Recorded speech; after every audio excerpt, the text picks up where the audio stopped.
Ladies and gentlemen, welcome to the Film Fan Club Show. I am Sam Carrico, and I genuinely want to know, how do you solve a problem like the DCEU? Last time we talked about the DC universe, Black Adam had just flopped, James Gunn had just been brought in, and Henry Cavill had announced he'll be returning as Superman. It feels like a lifetime ago, but it's only been 4 months, and a lot has changed since. Henry Cavill was fired yet again, and James Gunn was said to be doing a complete reboot of the franchise.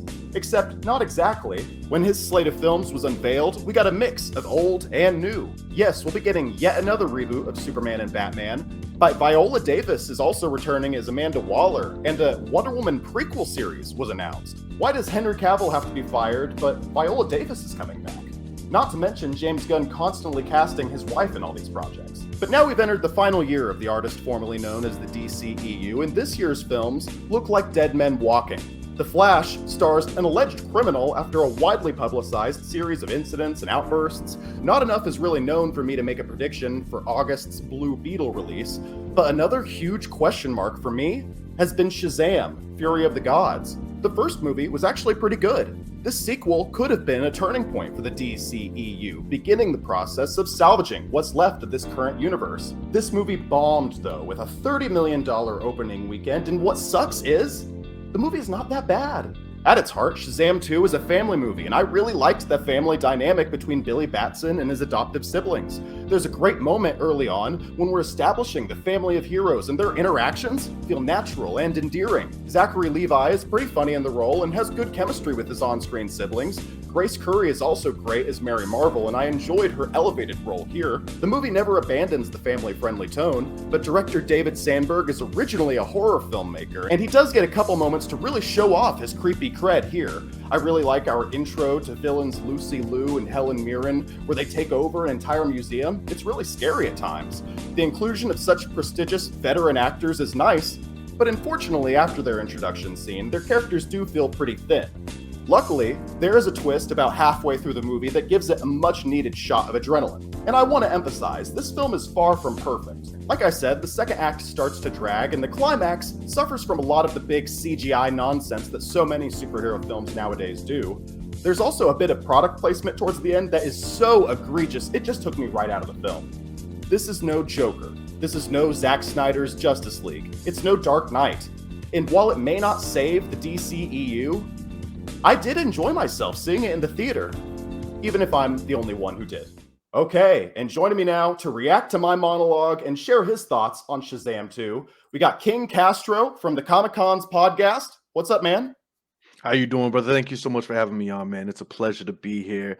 Shout out to everybody tuning in. Shout out to everybody that will be watching. As far as Shazam 2 goes, man, as you said, it's not the greatest DC movie, right? But I did enjoy the experience. There were moments in the film that I genuinely laughed to. There were moments where I got excited. The end fight scene, we're not going to go into spoilers yet or anything like that, kids, but I enjoyed that thoroughly. As well, I will say my boy Freddie carried that movie for me. Freddie was my highlight. Freddie was everything. Shout out to Freddie, man. That was a great scenes with him. You know what I'm saying? So I want to say, it seems like you're a lot more on the positive side of this, and we can't help but address the elephant in the room. You know, this movie opened really weak opening weekend, and now I think last I checked, it's sitting at like a 52% on Rotten Tomatoes, meaning, you know, just about half of the movie critics liked it, and half of the movie critics that saw it didn't like it. So why do you think there's such a divide? I mean, clearly we both enjoyed the film.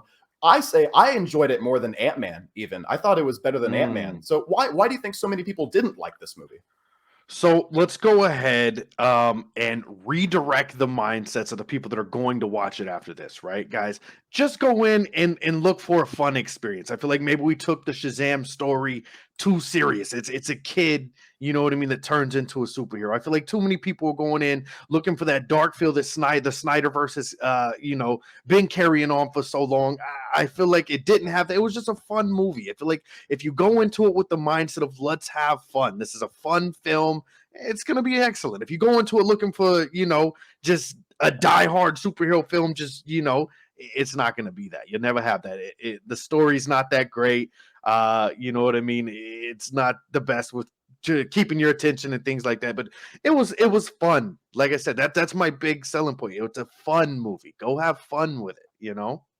Absolutely. I think that, I mean, I liked I mentioned in my monologue, the introduction scene had me kind of like, okay, this is kind of interesting. I'm liking how it's kind of creepy. They're taking over the museum. All these people are getting turned like into possessed zombies. And then our big first action set piece with the Shazam family, they're all, rescuing people from the bridge and interacting with each other in a way that I thought was really charming. I realized like, damn, I'm actually kind of having a good time here. And I was totally Exactly. primed to hate this movie because I saw it on a Sunday. I think the Sunday of opening weekend, but there was already a few days of bad word of mouth to kind of make me be like, oh no, what are we in for here? Another Ant-Man situation. Maybe it was my lowered expectations, but I think it also kind of has to do with knowing what kind of movie this is. This isn't a Mhm. Joker. If I went in thinking it was going to be Joker or The Dark Knight, I would be very disappointed. But knowing, like, okay, Shazam, family movie, Zachary Levi is just kind of a Ryan Reynolds type, a little silly goofball, let's just see what he Right. does. I had fun. So I just I thought it was really bizarre. So I've already kind of started talking about the plot. What do you think of the first two kind of opening scenes? We kind of get very different opening scenes, a very scary one, and then a more traditional action scene. What did you think of those? So the original opening scene, the initial opening scene, if you will, I thought it was really interesting. I love the museum guy, the guy, the guide. I thought he was phenomenal. He was hilarious. Lucy Liu was dope as can be. The other lady, I don't know her name, the old lady. I felt she was really infamous, creepy. So that it was really cool. I will say I like the second opening scene the most. I thought it was absolutely hilarious. They're playing "I Need a Hero" Yes. or whatever that may be. I thought that was absolutely incredible. If I could say, I thought it was so silly. I'm like, are they really going to play this song during the hero scene? And then he acknowledges it in the scene itself. He's like, "Am I really saving you while this is playing?" And I was like, "Okay, now I like it. Now it's funny. Go ahead though." It's fantastic. And then I put myself in his shoes as a hero. Like, how badass would that be? As you're saving somebody, right? I need a hero. You're like, yes, you do. Like, that's me. I'm here. Again, Freddy, you know what I'm saying? When he's pulling up the cars and he's struggling as much as possible. He's like, I'm just kidding. This is easy. Like, it was hilarious, man. And you get to see just the different personalities within the team too. The youngest, I don't know her name, the younger girl, she pulls up and is that a With the cat? She cats, saves the yeah. cats first. Yeah, I thought it was hilarious, man. The second opening scene was so great. The first one was cool. You know what I mean? It was all right. It was all right. It didn't hook me yet though. See, that's the thing. I wasn't hooked. I was like, this is okay. You know what I'm saying? But by the second one, I was definitely down for that, as well as the therapist scene. I thought that was pretty hilarious as well. The guy's not a therapist, but Shazam was Yeah, yeah, treating him yeah. as such.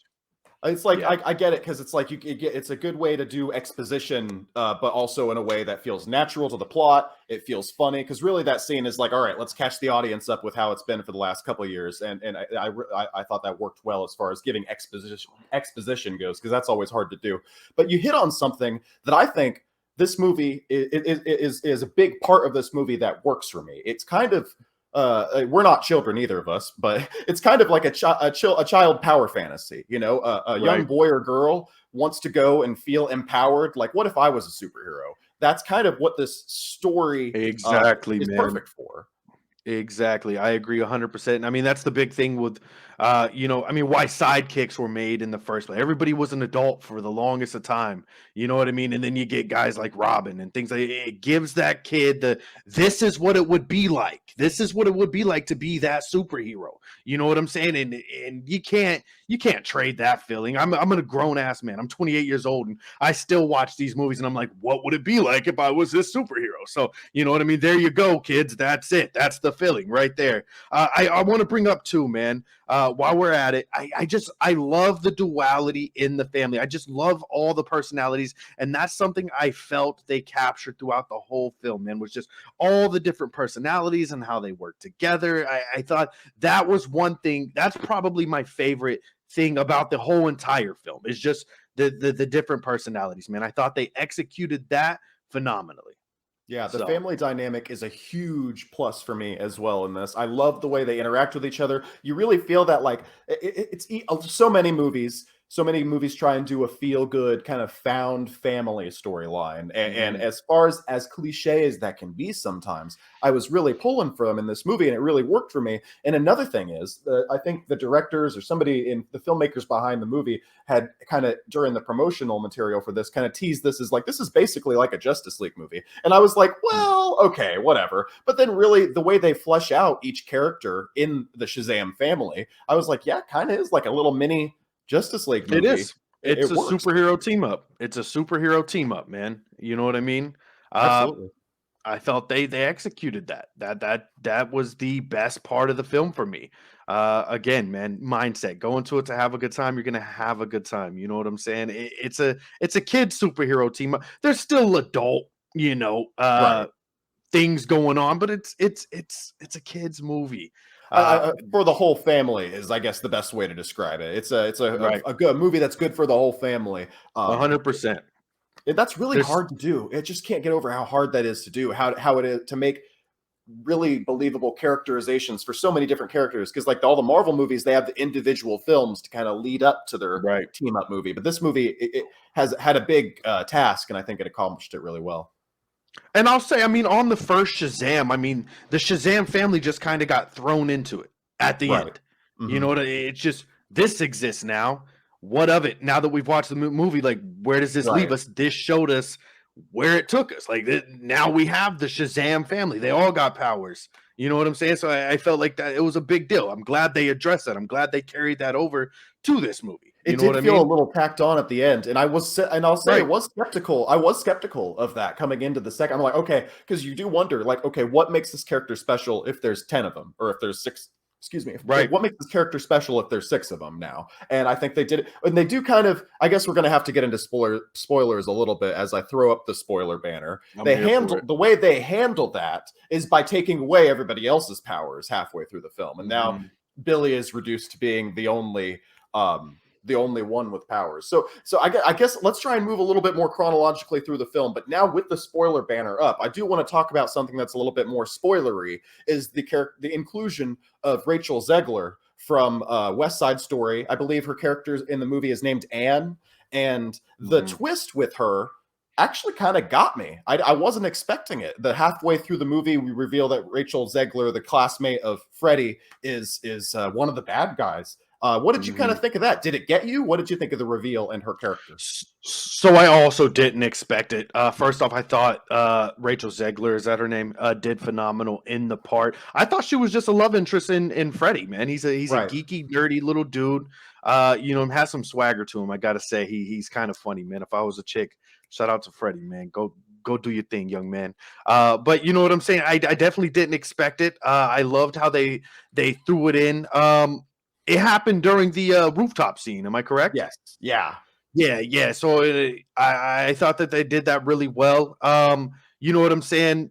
I don't. Whenever you guys watch this, you'll know. My bad. I'm catching thoughts. I watched it just last night. I've seen it twice, but I'm gathering myself. I thought they did it really well. You know what I mean? Freddie trying to impress her. You know what I'm saying? He's like, "Do you want to see all power man or whatever he calls himself?" I forgot. Yeah. Yeah. Uh, yeah, you want to see all power man? Give me 1 second. Steps around the corner, comes back as himself as his version of Shazam or whatever. The whole time, you know what I mean? She's there with a mission. But underlining though, she truly cares about Freddy, which I thought was absolutely beautiful.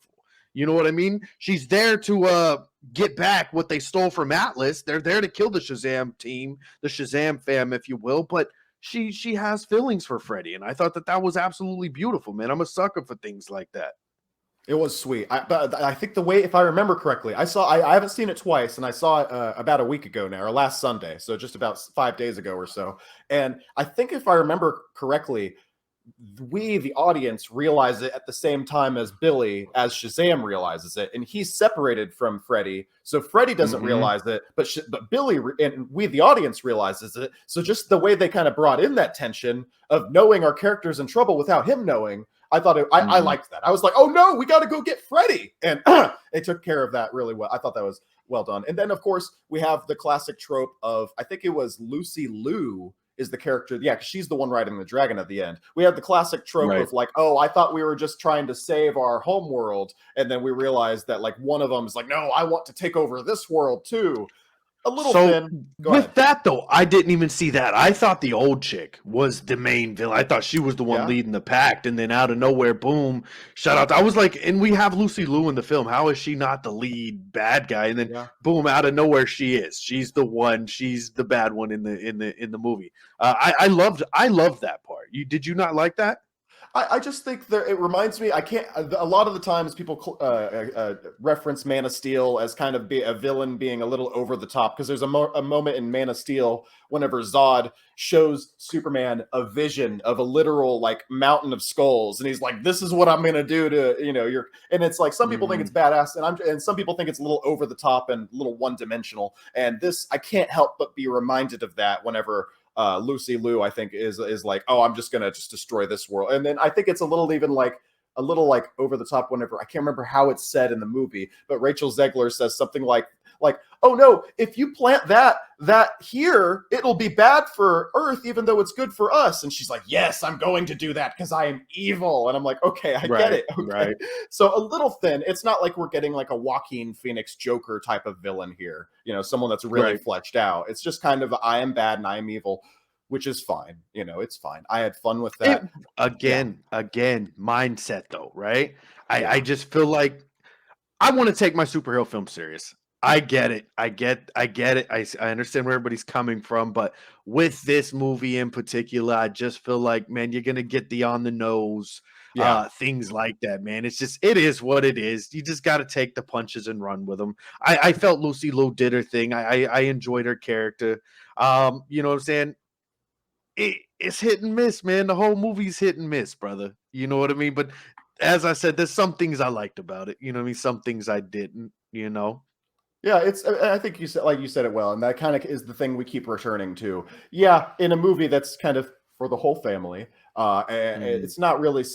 Is a kid gonna go watch Joker? No, so I can't expect something like that. Can we talk about the product placement in the movie? Did this bother you as much as it bothered me? So Oh as we man. talk about our climax, big dragon fight. I want to hear your thoughts on the dragon fight, but before we do, we gotta discuss the elephant in the room, the Skittles. I was so taken out by that. I hated it. Come on, Sam. It was hilarious. I am such a glass half full guy, man. That's why I don't do movie reviews too much, because all I'm gonna say is like, I thought it was cool. So I thought it was absolutely, it's corny, but also there's we're fighting a giant dragon too, and that's kind of corny to me. You know what I'm saying? The giant dragon though isn't like covered in advertisements like a NASCAR, car. No, it's the way they did the Skittle plug, though. I thought was hilarious. You got this evil killer, unicorn charging at this child. You know what I mean? And the only way, the only thing unicorns like, the only way to get on their side was, what was it? I'm trying to I the can't remember. nectar of something. Yeah, something that is similar to Skittles. Some kind of nectar. So like the little girl has an idea. They go to see the unicorn and like, what is she gonna do? Like they have no powers. They've been stripped away. What's gonna happen? Here comes this unicorn. The little girl's not scared. She's very sure of what's gonna happen. The unicorn makes it. She just throws up Skittles. Slow motion scene. The unicorn bends down to taste it and then taste the rainbow. I'm like, that was. Oh come on! I thought that was so funny. She man. literally said the line. Oh God, yeah, it was terrible. I get it, but I just thought it was hilarious. Okay. Fast forward a couple minutes later, if you don't mind me fast forwarding. They're using the unicorns to go kill off all the monsters or whatever, and the scene as they're going to do so, you get the infamous line of one more shameful plug, taste the rainbow, and it cuts off. Like that was hilarious. Okay, and that was better. Yeah. Here's where it worked. Here's where it works, Sam. Again, mindset. Shazam. What has this whole movie been, man? It's a corny, not the greatest film, man. Like, so it made sense in there. It's almost like they owned it. Like, yeah, we know this isn't shit. So let's just throw this in there. Yeah, I guess I always have to remember, would I rather them do it in a movie like this or a movie like Joker? And I'm glad they didn't do the Shazam joke or bit advertisement shameless plug, in a movie like Joker, if I'm Warner Brothers and if I'm like, okay, Skittles wants me to do an advertisement, what movie am I going to put this in? I have to put it in one of my Warner Brothers movies. Right. Which one? I would be like, okay, fine, Shazam is a safe one to put it in. Nobody's going to care, which is, I guess, fair. 100%. That's the thing. It works in Shazam. It would have worked in a Deadpool or something like that. It makes sense, Maybe. even though it doesn't make sense. It's like, why not throw this here? Yeah. So, what I did like, you mentioned the unicorns too. I thought that joke actually worked for me really well because in every other media, unicorns are like cute, cuddly creatures, and in this movie, they're like dark and evil. I thought that was actually really funny. 100%, I agree with you. Terrifying, by the way. They executed it. That unicorn was horrifying looking, man. So There's I agree a lot with of you. anger or disgusting monsters in this movie. I think the very first one we see that like is birthed from that like thing, like that vein, that big tree root or whatever that was birthing all the monsters. The very first one was so like detailed and gross. Like the way when it was coming out, I was like, that was another moment that reminded me, oh yeah, this is a guy who did a bunch of horror movies before he became a superhero director. And I liked little moments like that. Did you expect a lion's face though on the end of that scorpion thing? Like I didn't see that. No. That was a weird flex. I didn't see that. That was a weird flex. I didn't expect that coming, but then it made sense because that's like a chimera, and I think they were all like traditional, like archetypal monsters. And I think I know a chimera is one of those archetypes. So whenever I saw that, I was like, oh, okay. I was expecting more slimy, and I didn't expect something like furry, me as well. I thought something that would look like maybe alien or something like that, or just a full-fledged scorpion. Seeing the tail. And then instantly, as that thing comes out, it just, impales this woman. I did not see that coming for this movie. I know, right? With the whole tone of things, and then boom, this lady's just dead as hell right here in front of everybody. It did feel a little reminiscent, and maybe I don't know. Did you see Black Adam? Actually, I'll ask that. Did you see Black Adam? I did see Black Adam. Did the climax of this movie, or that aspect of the climax of this movie, feel a little similar to the climax of that movie? Because I'm pretty sure in that movie they also have little demon people running after everyday civilians. I could definitely see that. I agree with that comparison. Definitely. Yeah. I wish they wouldn't have. I wish they would have picked one to have done it. This movie did feel a little bit similar to Black Adam in a lot of ways, but it was just weirdly better than Black Adam. You know what? I think it's because Black Adam has all the problems of this movie, except it's not presenting itself like a goofy, fun time. This movie knows. About what it's about. I definitely agree. I felt like they tried to go. It still had a little bit of humor, right? Black Adam, but I feel like they tried to make it darker, like the Justice League film and things like that. But it didn't work. And I feel like you could do that with Black Adam, but I don't know. Black Adam on his own as a movie was kind of trash to me. Like I wasn't a fan, didn't care. Like just put him with Shazam. That's where he belongs, man. I'm just saying, why are we even dealing with the Daughters of Atlas? Like, get them out of here, man. Nobody cares. Bring in, we all just want Shazam versus Black Adam. That's what everybody wants. At least me. You know what I mean? But I think it's not a hot take. So No, absolutely not. And I guess we'll talk about it now. They were supposed to tease a Black Adam Shazam fighting either at the end of this movie or at the end of Black Adam. They were going to have Zachary Levi and Dwayne Johnson do a cameo together, and then Dwayne Johnson cut it at the last minute. He's like, I'm not doing that. I don't want to do that. I want to fight Superman instead. So what do you think? Where do you make of that mess? What the whole Dwayne Johnson kind of his ego getting in the way of things on that front? Can I deliver a hot take right now that's just going to lose me all of my fans ever? I don't like Dwayne "The Rock" Johnson as an actor, first and foremost. Dwayne "The Rock" Johnson plays Dwayne "The Rock" Johnson in every single film. Dwayne "The Rock" Johnson is a watered-down version of The Rock, kids. The Rock was great, but he ain't a good actor, man. He could play the Rock role. He's a good wrestler, but as an actor, he's trash. Dwayne, you need to get with the program, man. They had a plan. It would have been better to see Shazam versus Black Adam. I don't care about you fighting Superman. Let Superman go handle big boy problems, man. Get out of here. You're not him. You won't be him, man. I just had to send a personal shot directly to Dwayne. But if you hear this, Dwayne, don't come for me. You're pretty big, and I don't want the smoke in real life. Just let me talk my nerd stuff to you, man. Dwayne Johnson is a huge fan of the Film Fan Club show. We all know it. We all know that's what he watches. it's well known, It's well, around the world, Dwayne, is a huge advocate. He's a big Sam Carrico fan. He even models himself at times, kids, after that's Sam true. Carrico. So Every time just he's pay at the attention. gym, he's just like thinking, "How can I look more like Sam Carrico?" Is why he goes to the gym all the Exactly, time. man. Huh. Exactly. That's what's going on there. So, I'm so glad you said that though, because I can't help but agree. I'm like, Dwayne Johnson. If there's anything that is good, I mean, I'm very bitter about a lot of things about the DC universe getting rebooted. But one mm, thing I'm happy about the DC universe getting rebooted is that we don't have to deal with Black Adam and Dwayne Johnson's dumb hierarchy of power in the DC universe. I'm like, nobody cares. I can't help it. I agree with you 100%. Nobody cares about Black Adam like at all. right. Right. 100%, man. And that's all I'm saying. He's not a bad character, but he's a good character only with Shazam. I feel like I'm Exactly. going to get in trouble for that too. Maybe not only with Shazam, but he's just a good character. That's his home. That's where Yeah. he belongs. You know what I'm saying? I feel like and this is just me as a geek, man, right? But like, how big of a privilege is it to get to be casted in one of these superhero films that live on forever because that's how big the fandom is now. So you're Right. casted in this, man. Why are you trying to make these decisions? You're not the director. You're not the one writing the film. Like, calm down. Go with the plan. You're lucky to be here, Dwayne The Rock Johnson. Go back to your corny fucking I'm trying so hard not to cuss. I know you told me I can curse and things.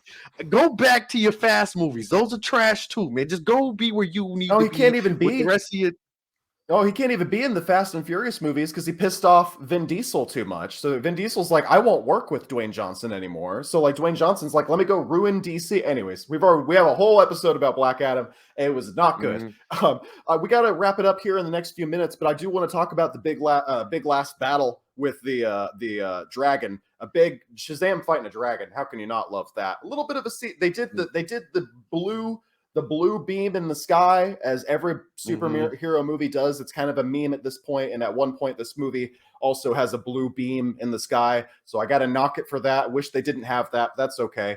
They also nice. Have you seen the Simpsons movie? Because there's a reference to the Simpsons movie in this. Whenever with the dome, did you I notice did that? not, bro. You're kidding. If I you watch oh no, no, yeah, I remember the dome yeah, in The Simpsons. I the do Simpsons remember the movie, it's the dome. same plot. I swear to God, they do the same thing. It's very funny to me. I was like, wow, That's valid. paying homage to the Simpsons movie, as they should. It's a great movie. So, what did you think Right. though of our climax, big dragon fight? What did you think of all that? So I'm a glass half full guy, kids. You guys are gonna hate me.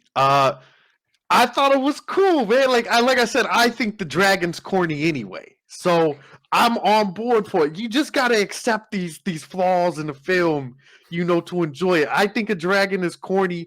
I love seeing Shazam get all powered up. Also, I don't know if this was intentional or anything, but did anybody else notice his suit was black? He was all burnt up, I which know, looked a yeah, lot like a Shazam suit.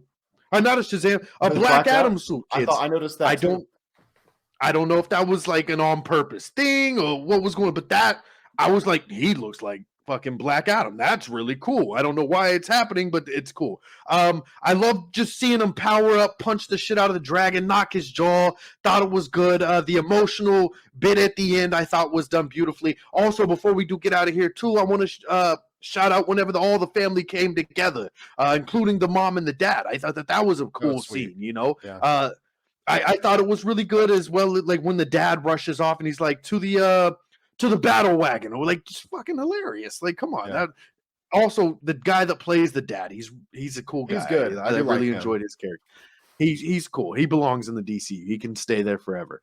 But anyway, like the ending fight scene was cool, man. It was cool. Not the greatest fight scene again, but I liked watching Shazam charge up and beat the shit out of a dragon. I thought it was cool as well. Here, I'll let you get your piece, and then we can do the very very end. Because there's one Well, more big yeah, piece. because I do want to ask about Wonder Woman. That's my next thing. I like I think the dragon fight's good. It's kind of a big CGI fest, at the end of a movie. But these movies have so many of them. As far as they go, I'm fine with it because I wasn't expecting like a gritty, like all done in camera kind of thing. It's like this did remind me a Mm-hmm. little bit of like a Shang-Chi kind of, where that movie was supposed to be a smaller movie, a small origin movie, but then it had like a big, I guess it works more here because this is the second and probably last ever Shazam movie. So I guess it works Right. more here to have a big CGI dragon than it does in a Shazam. So I can't help, or sorry, than it does in Shang-Chi, excuse me. But so I can't help but like it more in Shazam too. These SH characters are too confusing for me. So I thought it was fine. I like the Rachel Zegler. I think there's a scene where Rachel Zegler and Freddy are like about to die, and they are like holding each other because I think the Yes. dragon's about to kill them. Seeing them bond Mhm. in that way, it's cute. Can't help but think it's cute. I love seeing little romances like that. Good stuff. Like I said, the whole movie for me was Freddie, man. Freddie had a phenomenal performance. I don't know his name. I know the kid was in it though. That Oh, kid's a okay. brilliant actor. I like him. Yeah, he was in the newer It movies. Okay. But you know what I'm saying? I thoroughly enjoyed him. Just seeing him step up, like he really came into his own in this film as a superhero, if you will. Like Yeah. he displayed multiple times, like, man, I don't got powers right now, but like I got the heart, and that's everything that Shazam is. The Wizard talks about that. Like, shout out to Billy Batson, but Freddie very much had the qualities of a hero, defending the little guy. Like, I thought that was beautiful. And then the last thing, or one of the last couple things, is Wonder Woman is in this movie twice. The first time I loved the joke because at the end of everybody knows that Superman's kind of in Shazam, the first movie, but not really in the first movie because they only shot him Mhm. from the neck down. And they played with that a lot in this movie where they show Wonder Woman from clearly like angles, like hiding her face, like where it's like a Right, joke at this point. And then they make us think we're about to see her face, and then they show us the wizard like impersonating her, or a vision of the right. wizard instead of her face. And that was very well done. And then they do it again. They kind of get us at the end, except I hate the marketing for this movie for a lot of reasons, but they showed us the scene at the end in the trailer. So like, and which They ruins did. the joke. The whole joke of that at the end of the movie is that it showed from the waist down, and then the camera tilts up, and then we get to see her face for the first time. I'm like, oh, it's actually her. So I wish they wouldn't have shown us that in the trailer. And also because Billy dies in the movie. So I Mhm. was never worried that Billy was going to stay dead because I saw him in the trailer talking to Wonder Woman. So I was like, well, they ruined the joke and they ruined the ending of the movie by showing Wonder Woman in the trailer. What do you make of? Obviously, it's a mixed thing. I liked her in the movie. I liked her in the Right, of movie, course. Of but course. that marketing, that marketing almost ruined it for me. So fuck you to the marketing I'm team for this movie. But what do you think of I the whole agree. Wonder I'm Woman of the thing? same mind. I don't know why that's one of the biggest, if not the biggest reveal in the film was seeing Wonder Woman there. You know what I mean? I have no idea why they would put that in the trailer. It makes no sense. Possibly because they're desperate and Yeah, DC is, you know, we know that's what it and was. DC's Yeah. not doing the best, man. Shout out to James Gunn, trusting Gunn. You know what I'm saying? But you know what I mean? I did enjoy seeing Wonder Woman. It was cool seeing her bring them back and everybody jaw dropped seeing Wonder Woman. I thought it was cool. I enjoyed seeing her, man. I enjoyed seeing her, you know. I mean, it's nice to have a little swan song for Gal Gadot because we know, I mean, this Mhm. we're going to talk about James Gunn in 2 seconds, but we know that she's not coming back. Probably Unfortunately, we know Ben Affleck's huge not coming back loss. after Mhm. the Flash. So we're going to get Ben Affleck in the Flash, Wonder Woman in this Mhm. movie, and then Henry Cavill was in Black Adam. So it's nice at least to get a little bit of a swan song for these characters. But you I mentioned agree. James Gunn. I want to know what you think of James Gunn's announcement looking towards the future of the DC universe. What are your hopes for James Gunn's tenure? So I have high hopes, brother. Here's the thing: is again a glass half full kind of guy. With new move with new person leading the DC universe, man. That means we have new storylines, potential shot at new actors that we haven't seen. I'm always a fan when new people get casted and they get the opportunity to be something better. That I'm big on that, man. I'm all about supporting the artists, man, and giving them a platform. We might get old actors too, whatever. Um, I'm definitely excited for the Batman Brave and the Bold. I'm a big Batman guy. I don't know, you know what I'm saying, how it's necessarily going to be done because I know he wants a younger Batman, but with Damian Wayne, uh, doesn't make the most sense. But I'm gonna let my I don't man get Gunn that do his either. thing. It's Yeah. weird, but this is why I keep saying just trust in Gunn. Trust him. He did great with Guardians of the Galaxy. Slither was funny as fuck. I don't know if you guys have seen Slither. I It's one need of to his see old that. movies. Yeah, actually. I hear good It's one of my things. It's one of my wife's favorite movies. Shout out to my wife. But you know what I'm saying? I believe Gunn can do his thing, man. Let's just see.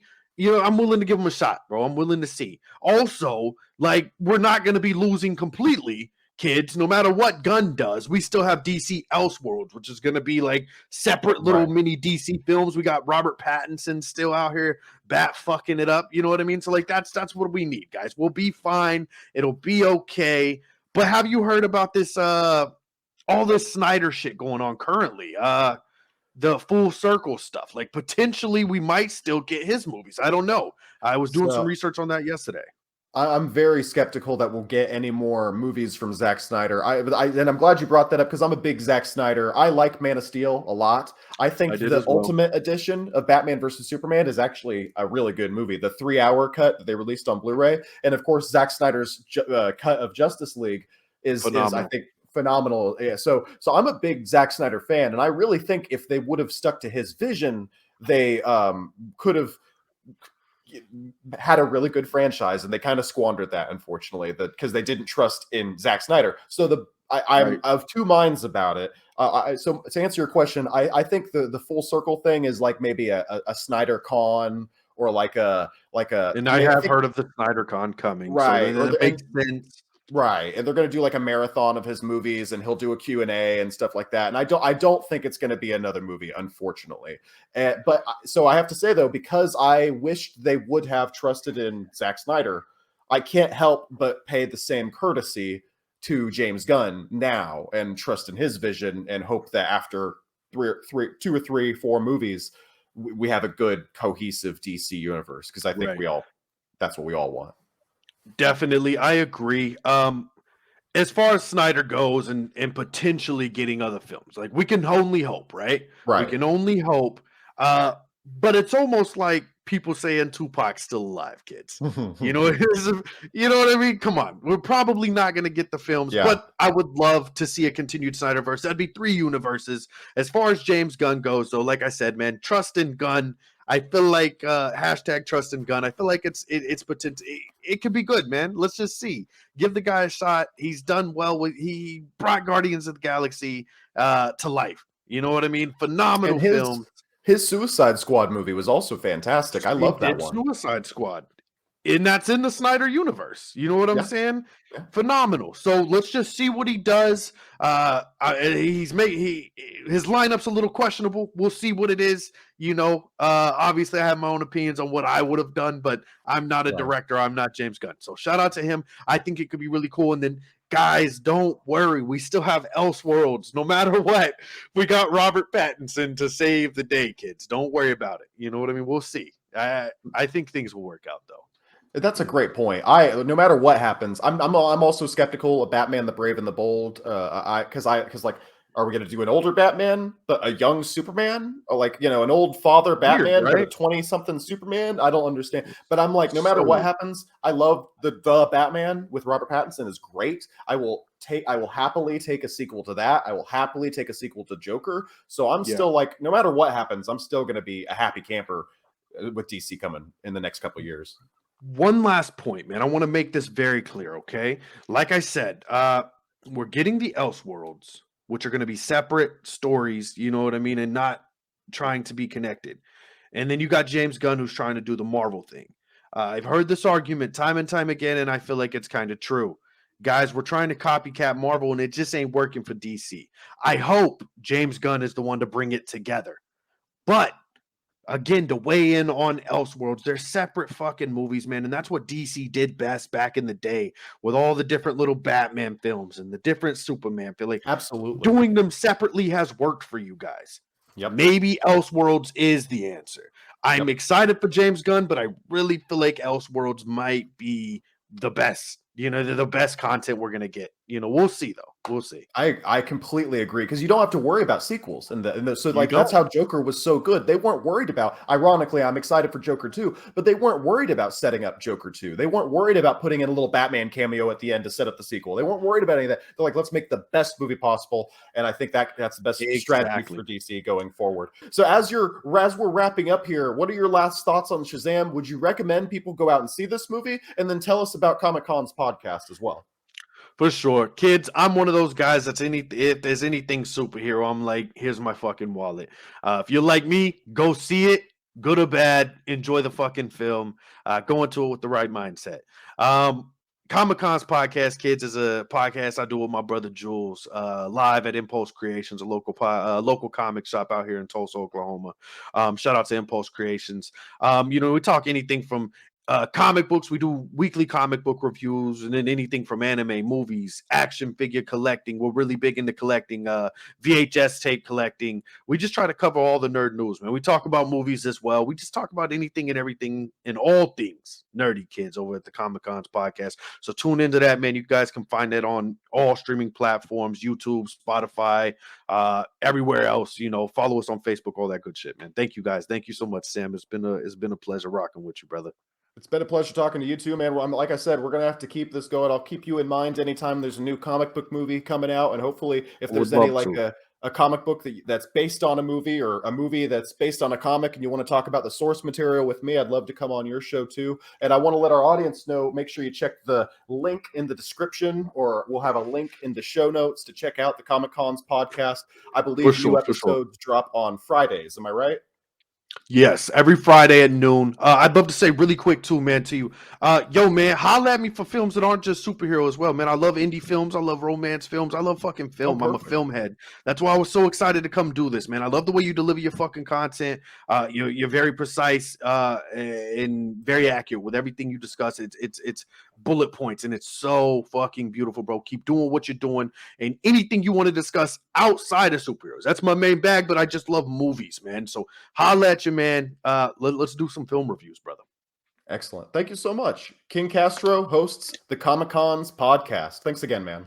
All right. And if you want to find me, I'm on the various social media sites, including Twitter and Instagram at Samuel D. Carrico. The Film Fan Club is also on Facebook and TikTok at The Film Fan Club. I just released my big Star Wars video essay, Why I Hate My Favorite Franchise, a Star Wars Story. It's on my YouTube channel now. Thank you so much for checking this video out, guys. I hope you'll check that one out too. And until the next video, I'll see you soon.